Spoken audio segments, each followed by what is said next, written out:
baby, how are you? She replied, I'm fine, I'm fine, I'm fine. And I said, that's true.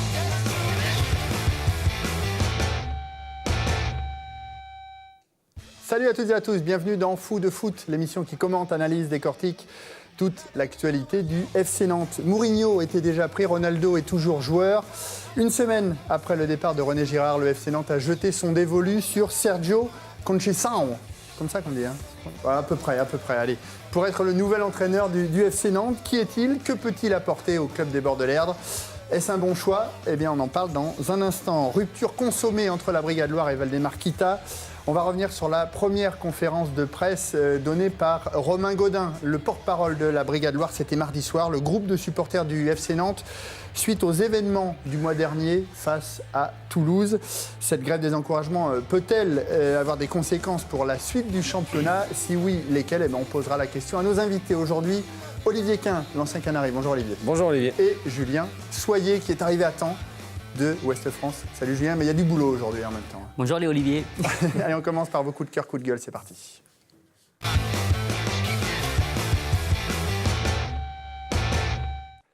Coup de cœur, coup de gueule avec Olivier. Coup de cœur ou coup de gueule? Coup de gueule. Coup de gueule, hein. Contre le PSG, j'ai envie. Je vous sens Non, énervé. mais ils avaient les cartes en main mardi soir pour finir premier de leur groupe. Ils sont passés totalement au travers. La crise couve du côté du PSG. Et je trouve qu'il y a un recrutement qui est quand même assez raté. Et avant un match au sommet contre Nice, c'est un petit peu dommage. Ouais, c'est une mode, hein, la crise en ce moment. Julien, coup de cœur, Moi, coup de cœur pour votre générique, parce qu'on a eu la chance de voir un but nantais. Ça fait tellement longtemps que c'est pas arrivé que ça fait du bien. L'info a commencé à enfler hier soir, elle s'est confirmée ce matin. Regardez cette photo. Sergio Conceição, le nouvel entraîneur du FC Nantes, entouré de Waldemar Kita et de Franck Kita. C'était ce matin. Il a signé pour les 2 prochaines saisons. Alors, qui est-il? Regardez son parcours à Sergio Conceição. Il a 42 ans. Il a joué pour Porto, la Lazio de Rome, Parme, l'Inter de Milan, le Standard de Liège. 56 sélections avec l'équipe du Portugal et 12 buts. Et en tant qu'entraîneur, eh bien, il a entraîné Guimarães, Coimbra et Braga. Et puis le Standard de Liège aussi comme adjoint. Messieurs, votre réaction sur ce choix, Julien? C'est un choix audacieux, mais qui a le mérite de trancher un peu dans ce qu'on a déjà entendu, déjà vu, déjà fait en France et au FC Nantes. Si on accepte Gernot Rohr, c'est le premier entraîneur 100% étranger, on va dire, de l'ère Kita. Et donc, je pense que c'est une option pas inintéressante au regard du profil de l'entraîneur et du joueur qu'il était. On va en reparler plus longuement et en détail. Olivier, la réaction qui vous vient? Formidable CV en tant que joueur. Ouais. Tout approuvé en tant qu'entraîneur, mais c'est un choix effectivement audacieux. Après, nous, on s'attendait à un choix plus local, plus nantais, plus français. Voilà. Après, on ne peut pas juger avant de savoir ce qu'il va faire. Maintenant, avec quels moyens, quel joueur au mercato, avec un staff apparemment élargi. Staff, apparemment. Voilà, on va voir. Alors, on va détailler tout ça dans un instant. Écoutez la réaction aussi de Philippe Mao, l'entraîneur par intérim, Mauch, depuis le départ de René Girard la semaine dernière. Écoutez. Je vais les rencontrer, mais moi, je vais faire un petit peu le lien tout de suite là, pour le mettre dans les meilleures conditions avec son staff. Et puis après, dans son mode de fonctionnement, on verra. Hein, s'il estime que c'est important que je sois là, on en parlera. S'il estime qu'il préfère travailler avec son staff, et il y en a déjà suffisamment dans le staff, je retournerai à la CFA. Alors, on a regardé, hein, c'est seulement le 3e entraîneur étranger depuis le début des années 80. Il y a eu Blažević au milieu des années 80, fin des années 80. Il y a eu Ángel Marcos aussi, l'Argentin, mais qui était passé par Nantes. Et donc, Sergio Conceição. Est-ce que le profil d'un entraîneur étranger qui arrive vierge de tout a priori, finalement, sur la situation nantaise, ça peut être une bonne idée? Il va découvrir les joueurs au fur et à mesure, avec certainement des nouveaux qui vont arriver au mercato d'hiver. Donc il aura énormément de boulot. Il n'aura certainement pas d'a priori effectivement sur cet effectif qu'il va découvrir. Je suppose qu'il a dû voir certaines vidéos. Mais c'est vrai que ça tranche avec le passé. Maintenant, avant de juger, il faut voir, Philippe Mao l'a dit, comment il va travailler, sur qui s'appuyer aussi au sein du club. C'est important aussi pour faire le lien. Est-ce que c'est un choix par défaut, un petit peu, parce qu'on sait qu'en France, Waldemar Kita et le FC Nantes ont une certaine réputation là, depuis et peut-être encore plus depuis le début de la saison, Julien? Je ne sais pas si c'est par défaut ou à proprement parler, ou si c'est aussi une volonté, parce qu'en même temps, en France, on a tout vu, on a tout fait. Moi, j'ai le sentiment, sans parler de compétences, hein, mais qu'il y a aussi des entraîneurs français qui parfois donnent l'impression d'avoir du mal à travailler avec des joueurs qui ont de l'ego, des mecs qui ont de la personnalité. Ouais. Peut-être qu'à l'image d'un Lucien Favre, hein, qui lui a déjà fait ses preuves, attention, hein, mais qu'à l'image d'un Lucien Favre, Nice, hein, ouais. Sergio Conceição, par son palmarès, par son histoire avec le foot européen notamment, il n'aura pas peur, s'il faut s'encadrer de mecs qui ont une forte personnalité, de le faire. Alors visiblement, on parle d'un entraîneur à forte personnalité aussi. On sait que le président du FC Nantes, Valdemar Kita, c'est ce qu'il veut. Est-ce que ça risque pas de faire des étincelles? Plusieurs s'y sont frottés et peu sont restés, Olivier. C'est ce qu'on peut redouter effectivement entre de grosses personnalités. Après, il faut un homme à poigne, je pense, pour cet effectif-là, et puis pour redresser la situation. Donc s'il est vraiment un homme à poigne avec beaucoup de personnalité, tant mieux. Ça va faire progresser effectivement les joueurs et donner plus de personnalité au groupe. Et on sait très bien qu'il en a besoin. Après, il ne faut pas que ça clash entre l'entraîneur et le président, comme ça a été avec beaucoup d'entraîneurs. Donc c'est la grande question qu'on peut se poser. Alors, on s'aperçoit également qu'il n'est resté, en regardant les périodes dans lesquelles les clubs où il a entraîné, notamment lors des 3 dernières saisons, il a fait 3 clubs en 3 saisons. Clairement, est-ce que Nantes veut construire sur la durée avec un entraîneur comme ça, Julien? Il a signé 1 an et demi déjà. Donc il a pour objectif de sortir Nantes du guet-apens et de la situation de relégage. Et puis parce que c'est le minimum aussi, voilà, pour les entraîneurs. Dans lequel le FC Nantes se trouve. Après, je pense que face à l'urgence de la situation, on ne peut pas vraiment se projeter sur la durée parce que c'est la durée, le timing, il va dépendre de est-ce que Nantes s'en sort ou pas à la fin de la saison. Imaginons le pire. Olivier. Une relégation Ligue 2. Est-ce qu'il restera? C'est ça la question aussi. Est-ce qu'il n'aurait pas fallu un homme attaché au club pour une mission jusqu'à la fin de saison, même s'il y a des contrats à signer, c'est 2 ans minimum. Et il y a une clause libératoire, visiblement, pour la fin de saison. Écoutez ce que nous disait Franck Kita, le directeur général délégué. C'était la semaine dernière, avant le match face à Guingamp, en conférence de presse, sur le profil que les dirigeants recherchaient. Écoutez. Dans l'urgence dans laquelle on est, il faut surtout un entraîneur qui connaisse bien l'équipe, qui connaissent le championnat, qu'il soit français ou étranger, il faut qu'ils connaissent le championnat, il faut qu'ils connaissent les joueurs. Donc il faut agir rapidement. Alors un entraîneur qui connaît le championnat de Ligue 1, Sergio Conceição le connaît peut-être. Un entraîneur qui connaît les joueurs de l'équipe de Nantes, peut-être qu'il l'a regardé. Mais est-ce que pour vous, c'est le profil idéal quand on entend? Est-ce qu'il n'y a pas un peu un paradoxe par rapport à ce que disait Franck Kita la semaine dernière? Il y a un petit décalage, effectivement, entre ce qu'il a dit et le profil de Conceição, effectivement. Après, est-ce qu'ils avaient d'autres pistes aussi? Est-ce qu'il y avait la possibilité d'enrôler ce profil-là? On sait que Bruno Baroncelli, parce qu'il l'a dit et parce que tous les journaux s'en sont fait écho, était le choix numéro 1 de Valdemar Kita et dès la défaite face à Lyon. Est-ce que justement, ce n'était pas lui le profil idéal? Il connaît les joueurs, il connaît la maison, il savait où il mettait les pieds, Julien? Je ne sais pas honnêtement. Moi, il y avait aussi une logique, on aurait aussi pu tacler, entre guillemets, la parole du président Kita qui disait vouloir franchir un palier en se séparant de Michel Derzakarian à l'intersaison précédente. S'il reprend le second de Michel Derzakarian pour sortir le FC Nantes de l'urgence, en tout cas, il peut être taclé aussi. Je veux dire, voilà, moi je pense que, honnêtement, je suis curieux, je ne dis pas que Conceição va être le sauveur. Comme l'a dit Olivier Quin, il faudra savoir s'il a les moyens aussi en termes d'effectifs, parce qu'aujourd'hui, je pense que l'effectif est un peu limité pour essayer de se sauver de la Ligue 1.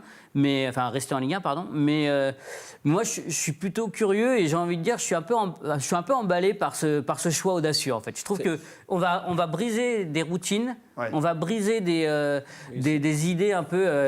Il n'y a qu'à Nantes qu'on sait travailler. Laissons la chance à un entraîneur étranger qui a eu un gros palmarès de joueurs de faire ses preuves. On va revoir quelques images de Bruno Baroncelli. Il est resté sur lui, Olivier, parce que lorsqu'il il avait remplacé Michel Derzakarian à 2-3 reprises, ça avait plutôt bien marché, en plus. Oui, alors c'était sur un laps de temps très court. Un laps de temps très court, effectivement, mais c'est un homme à poigne qui sait diriger un groupe. Et je pense que Au-delà de Conceição, c'était peut-être l'homme idéal jusqu'à la fin de la saison avec une mission bien précise, c'est-à-dire sauver le club de la relégation. Après, quels seront les joueurs parce qu'il y a des joueurs qui vont arriver, ça a été annoncé. Quels seront ces joueurs-là ? Voilà, quel profil ils vont avoir, où on va aller chercher. Vous ne faites pas beaucoup d'affaires au mercato d'hiver. Les meilleurs joueurs sont pris, donc il reste les autres. Et ce n'est pas évident de trouver le bon joueur qui va faire progresser une équipe. Alors, Conceição qui viendrait visiblement avec un staff très élargi, on parle de 5 personnes. Quid du staff en place, de Willy Grondin, le responsable des gardiens, de Stéphane Virtolac, le préparateur physique, Julien. Est-ce qu'il faut leur payer les années de contrat qui leur restent et puis bye-bye ou est-ce qu'ils vont être gardés au sein du club, d'après vous ? Est-ce qu'il faut, est-ce qu'ils vont j'en sais pas plus que vous. Après, ce que je pense, c'est que s'ils devaient rester, ils ont aussi l'opportunité d'apprendre à travailler différemment, de découvrir une nouvelle méthode et de s'enrichir de cette méthode-là. Ça veut dire qu'il faut faire une démarche aussi sur soi-même et c'est pas facile. Là, dans mon siège, c'est facile à dire. Après, est-ce que je serais, si on me disait tiens, on va te faire travailler avec quelqu'un dans ta rédaction qui va prendre ta place, je sais pas. Mais en tout cas, ça peut être une opportunité pour tout le monde de voir autre chose et d'apprendre autre chose, une autre manière de travailler. On le sent convaincu par l'arrivée. Moi, j'ai du mal à être convaincu. Le discours du président va être important par rapport à ces gens-là. Bien sûr. Qu'est-ce qu'on va faire d'eux ? Est-ce qu'ils vont toujours être dans le staff ? Alors, s'ils sont toujours dans le staff, ça va être pour regarder les autres travailler. Un petit peu délicat quand même, parce que ce sont eux qui travaillent avec les entraîneurs depuis quelques années. Si on ne les garde pas, on les met où ? On ne va pas les mettre avec la CFA, on ne va pas les mettre avec le centre, donc on va les payer. C'est un petit peu délicat par rapport à ces gens-là qui, eux, sont quand même attachés au club. Alors, les dirigeants qui veulent également être très actifs, ils l'ont dit sur le marché des transferts. C'est d'autant plus délicat si le club ne se maintient pas et que le nouveau staff s'en va à la fin de la saison, parce que là, on repart sur une feuille blanche de chez Blanche. Oui, transparente même. Ouais, c'est ça. On le disait, les dirigeants nantais veulent être, et ils l'ont dit, actifs sur ce marché des transferts qui va s'ouvrir là, fin décembre et courant janvier. Le nouveau coach, est-ce que, une fois de plus, on va se poser la question, est-ce qu'il aura les coups des franches, justement pour recruter et quel type de joueurs faut-il recruter ? Est-ce que ça va être des Portugais, des étrangers ? Est-ce que ça va être des Français ?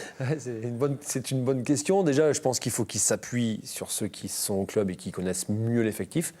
Philippe Mao et à mon avis ceux qui restent du staff, et puis définir les priorités au poste. Je pense qu'il faut une sentinelle. Après, ça dépend aussi du système de jeu qu'il va mettre en place.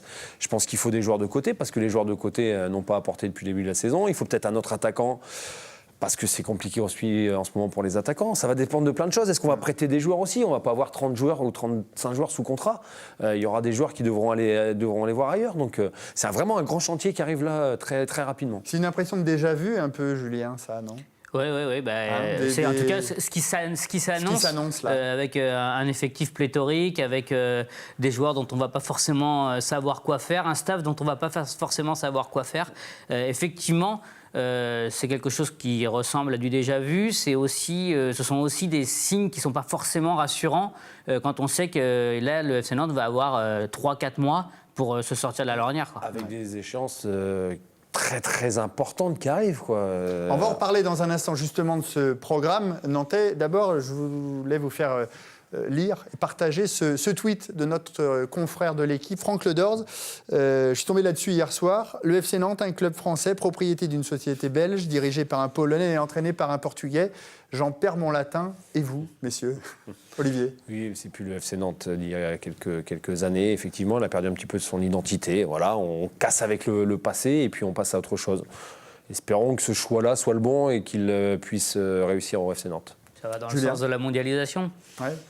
Il est très optimiste, Julien. Mais c'est bien, il en faut aussi. Je veux dire, c'est aussi vrai qu'aujourd'hui, on peut peut-être plus difficilement. Alors Guingamp me prouve le contraire régulièrement, et vu le match qu'ils ont fait encore contre Nantes samedi, on voit que ça fonctionne encore, les méthodes un peu à l'ancienne, mais c'est de plus en plus difficile quand même de maintenir le fonctionnement qui était celui du FC Nantes dans les années 80-90 aujourd'hui du moins. Maintenant, en plus, on est sur quelqu'un qui est un chef d'entreprise qui a profité de la mondialisation dans son secteur professionnel. Donc, est-ce qu'il n'essaye pas de transposer aussi un peu les choses ? Peut-être. Alors dans ce contexte, le championnat et le terrain, ça continue. On attendait une réaction face à Guingamp la semaine dernière. On va en revoir quelques images. Malheureusement, bien les Nantais ont enchaîné une nouvelle défaite, 2-0. Comment expliquez-vous d'ailleurs que ce groupe ait été sans réaction? On attendait vraiment quelque chose. Peut-être un choc psychologique, le fameux choc psychologique avec le limogeage de Girard, l'arrivée de Mao par intérim. Il n'en a rien été, Olivier. Il a eu 2 jours, Philippe Mao. Il faut trouver les bons mots. C'est difficile après avoir pris une claque à la maison. Mais peut-être envie de réagir du côté des joueurs, parce qu'ils l'ont dit, ils étaient derrière leur Ça entraîneur. manque de leader. Ouais. Ça manque de leader et l'image qu'il prouve, c'est Rio seul qui va voir ses supporters à la fin du match. Il n'y a personne pour l'accompagner. Ça manque de leader. Je l'ai dit, il faudrait 11 Rio dans cette équipe pour qu'elle se rebelle. C'est ce qu'on attendait en tout cas samedi. Elle ne l'a pas fait le samedi dernier. J'espère qu'il en sera autrement samedi soir. Alors regardez les autres résultats de cette 16e journée, avec notamment ce match nul entre Caen et Dijon, 3-3, alors que Caen menait 3-1 et en supériorité numérique. Et puis les autres résultats, la victoire de Nice face à Toulouse 3-0 et la surprenante victoire de Montpellier également face au Paris Saint-Germain 3-0 également. Au classement, Nice est premier avec 39 points, Monaco deuxième avec 36 points, le Paris Saint-Germain est à 4 longueurs. Le FC Nantes est 19e et relégable avec 13 points, une longueur de retard sur le barragiste Bastia et 2 sur le 17e Caen. Nantes qui compte un petit point d'avance sur Lorient, la lanterne rouge. Mais on serait tenté de dire que Lorient est plutôt dans une dynamique positive avec 2 nuls et une victoire sur les 3 derniers matchs. Ce n'est pas tout à fait le cas de Nantes, Olivier. Après un changement d'entraîneur. Après un changement d'entraîneur, oui. Où Casoni fait du bon travail depuis qu'il est arrivé. Ils arrivent à redresser la barre et avec les joueurs qu'ils ont, notamment sur le plan offensif, je pense que cette équipe de Lorient, elle peut s'en sortir. Pour revenir à Nantes, ils battent Caen ce week-end et c'est Caen qui se retrouve 19e. Ça va être très très serré. C'est pour ça que les matchs qui arrivent sont très importants parce qu'il faudra prendre des points avant la trêve pour pouvoir après se projeter sur le mois de janvier. Regardez justement le programme qui attend les Canaries jusqu'à la trêve avec la venue de Caen. Celle de Montpellier, ce sera en Coupe de la Ligue mardi prochain, 18h45. 18e journée, Nantes se déplacera à Angers. Et puis juste avant Noël, Nantes qui accueillera de nouveau Montpellier. On a vu que dans le contexte des derniers matchs, que ce soit Lille, que ce soit Lyon, l'ambiance était plutôt délétère. Comment on aborde ce genre de match, puisqu'on va parler de celui de Caen, celui qui arrive samedi? Comment, quand on est joueur, on aborde ce genre de match dans une telle situation? Un changement d'entraîneur. Ça dépend des profils. Il y en a qui sont costauds mentalement et qui vont. Ça vous est arrivé, vous, par exemple, dans votre carrière? À Nantes en 2005, où on s'est sauvé sur le dernier match et on a eu quelques matchs compliqués à. Mais vous aviez le public derrière vous. On avait le public et puis on avait un effectif qui était de meilleure qualité. Mais on a galéré jusqu'au bout, si on s'est sauvé le dernier match. Donc il y a les costauds mentalement qui vont au charbon, qui n'ont pas peur, et puis ceux qui tremblent un peu et qui sont plus stressés avant d'aborder ce genre de match, notamment les jeunes. Et c'est difficile, quand je dis qu'il faudrait 11 leaders, c'est difficile de s'appuyer sur les jeunes dans ces cas-là. Il faut des joueurs d'expérience. Il n'y en a pas beaucoup au FC Nantes, malheureusement. C'est possible de mettre ce paramètre, justement, de côté, et puis de ne penser qu'au match? Compliqué. Surtout avec ce qui va se passer et ce qui s'est passé en tribune aussi. Les joueurs le sentent bien, le ressentent bien, donc c'est compliqué à aborder. Après, il y a les gens qui sont attachés à la situation du club, au club, et qui vont tout faire pour vraiment sortir le club de cette situation. Et puis les autres qui sont que de passage et qui se disent c'est pas grave, en fin de saison, si il devait y avoir une relégation, on partira, on ira jouer ailleurs. Donc il y a vraiment différentes manières de l'aborder.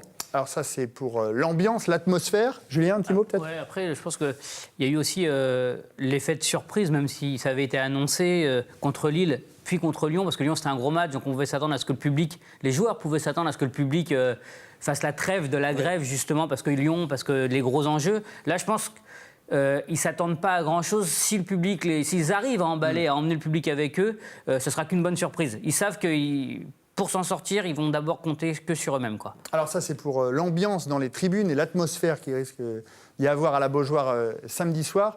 Du côté sportif, regardez l'équipe qui avait aligné Philippe Mao la semaine dernière pour son premier match en tant qu'entraîneur, avec pas de gros changements. Kouateng à la place de Dubois, Bamou derrière Salah, mais sans Thomsen ni Kasaniklic dans le groupe. Ils avaient été écartés. Votre avis sur cette composition Est-ce que vous pensez que ça risque de changer, sachant que Thomasson sera Déjà, suspendu, il sera hein. suspendu. Par rapport aux recrues, Philippe Mao a dit que c'est pas parce que vous êtes une recrue que vous devez jouer, donc il avait tranché. Il est revenu à un 4-2-3-1, on va dire, avec Bamou en soutien de Salah, avec Thomasson à gauche, mais Qui s'est vite transformé en 4-4-2 en plus. 4-4-2, effectivement. Après, effectivement, il faut prendre des points, donc il faut prendre des risques. C'est pas parce que vous mettez 2 ou 3 attaquants que vous allez forcément marquer beaucoup de buts. On va voir ce qu'il va mettre en place samedi pour Caen. Ça risque, à mon avis, de changer encore. Ouais, Julien aussi. Moi, j'avais assez bien aimé les choix compte tenu du peu de temps dont il disposait, parce que finalement, je trouve qu'il avait fait un peu un mix de ce qui avait bien marché avec René Girard, à savoir, même si ça s'est avéré moins concluant, mais Kofi Djidji avec Guillaume Gillet à la récup. Et puis il avait recréé cette association Bamou-Salah qui l'an dernier avait donné quelques gages de satisfaction, parce que, alors ils ne sont pas complémentaires dans le style de jeu, mais l'un est un peu plus physique et travailleur quand l'autre apporte sa technique et sa vista. Et je pense que ça collait plus en termes de complémentarité que ce qu'on avait vu jusque-là. Alors en face, l'équipe de Caen n'est pas au mieux. Également, c'est peut-être la chance des Canaries. On va regarder les chiffres depuis le début de la saison. Des Canaries qui restent sur 2 défaites et 2 nuls, dont un la semaine dernière face à Dijon, alors qu'ils menaient 3-1 à 11 contre 10. Ils sont 17e avec 15 points. 4 victoires, 3 nuls, 9 défaites. Ils ont marqué 16 buts, en ont encaissé 30. C'est la plus mauvaise défense de ce championnat de France de Ligue 1. Tant mieux, on est la plus mauvaise attaque. Exactement, ça va donner un bon match. Et puis, des rapports compliqués également avec les supporters. On sait qu'à la fin du match, la semaine dernière, ils sont allés parler, mais là, le groupe Canet est allé parler à ses supporters. Quelle est l'équipe la plus mal en point, d'après vous, Olivier ? C'est Nantes quand même, qui est en grande difficulté. Quand ils ont l'habitude de jouer le maintien et ils sont en opération commando, mise au vert, ils vont bien préparer ce match et je pense que la trouille, elle sera du côté nantais. Donc c'est Nantes qui a la moins bonne situation, à mon avis. Dans ce style de match, qu'est-ce qui peut faire la différence, Julien, d'après vous ? Évidemment, l'envie. Après, je pense que Caen a aussi un peu plus de certitude dans le jeu. Il marque des buts. Déjà, pour gagner, il faut marquer des buts. Nantes, compte tenu de cette difficulté à trouver le chemin des filets, s'expose évidemment à la moindre bêtise défensive. Et puis, en revanche, ce qui s'est passé avec Caen la semaine dernière, c'est un vrai motif d'espoir pour le FC Nantes, parce qu'on s'aperçoit que si Caen gagne ce match contre Dijon, comme dans 98% des cas, compte tenu de ce qui s'est passé dans le match, ça aurait dû se passer, c'est même pas un match. Enfin, Caen n'est pas dans le doute, n'est pas dans le feu. Il n'y a pas le feu, quoi. Alors que à l'inverse, Nantes, c'est. Oui, mais donc ça veut dire que, voilà, comme l'a dit Olivier, Nantes gagne Caen avec un petit concours de circonstances sur les autres résultats. Tu sors du rouge et voilà. Donc c'est aussi un motif d'espoir. Et comme quoi, sur cette fin de championnat là, ce bas de classement, il faudra vraiment rien lâcher, parce que un nul, une victoire, on peut changer la phase d'une saison, quoi. C'est assez serré. Regardez les autres matchs de cette 17e journée du championnat de France de Ligue 1, avec notamment un Dijon-Marseille, ça commencera vendredi, et puis Bordeaux-Monaco, et bien sûr le choc entre Paris Saint-Germain et Nice. Un petit pronostic avant de parler des supporters. Olivier, Pour Paris, Nantes ou Caen ? Pour quel match? Nantes ou Caen ? Un partout. Julien ? Victoire nantaise, moi, je la vois bien. 1-0, Salah. Ah c'est bien. Il est très optimiste, et c'est ça qu'on aime aussi dans Foot. Je vous propose de revenir sur les premières réactions également, et là on passe du côté des supporters. La Brigade Loire qui a donné une conférence de presse. C'était la première depuis les événements, vous le savez, qui se sont passés il y a un mois face à Toulouse, les débordements en tribune. Et la Brigade Loire qui tenait donc sa première conférence de presse, c'était mardi soir. Regardez. Il y a un mois, à l'occasion de Nantes-Toulouse, la tribune présidentielle de la Beaujoire était envahie par une centaine d'individus. Un mouvement de foule visant à déstabiliser le président Valdemar Kita. Principaux mis en cause, les membres de la Brigade Loire qui, pour la première fois hier soir, ont décidé de communiquer sur ces événements. Depuis un mois, le contact est rompu entre le club et ses supporters qui s'estiment injustement mis en cause et qui ont décidé de ne plus encourager leur équipe. n'y a aucun élément qui fait qu'aujourd'hui on peut clairement reprendre les encouragements, quoi. Nous on est d'une part décrié par le club qui en plus de ça coupe le dialogue avec nous, d'autre part on est assommé par la préfecture qui convoque les responsables, qui les perquisitionne et qui veut faire en sorte que la Brigade Loire soit muselée, voire même soit dissoute. On a les joueurs au milieu de ça qui eux souhaitent que les encouragements reprennent, mais la situation elle est plus compliquée que ça. C'est pas juste chanter ou pas chanter. Il y a un moment où il faut que nous on sache exactement où on en est. Il faut qu'on ait un interlocuteur au sein du club, et je l'ai dit, ça sera plus le directeur de sécurité, enfin du moins pas pour nous. Et il faut que clairement la situation soit plus favorable que là. Là on sait même pas si au prochain match on peut poser une banderole, on peut poser une bâche, on n'en sait rien en fait. Et tant qu'on n'a pas ces possibilités-là, nous on va pas chanter pour couvrir la misère. Hein. S'ils nous donnent pas les moyens, s'ils veulent nous voir morts, on va pas leur faire plaisir en allant chanter en tribune pour sauver les meubles, quoi. Une opération boycott est même prévue mardi prochain à l'occasion du match de Coupe de la Ligue entre Nantes et Montpellier. Alors, il y a tellement de choses à dire qu'on arrive quasiment déjà à la fin de cette émission, on s'en excuse, mais petite réaction justement sur le boycott des supporters face à Montpellier et puis la grève des encouragements aussi. Julien.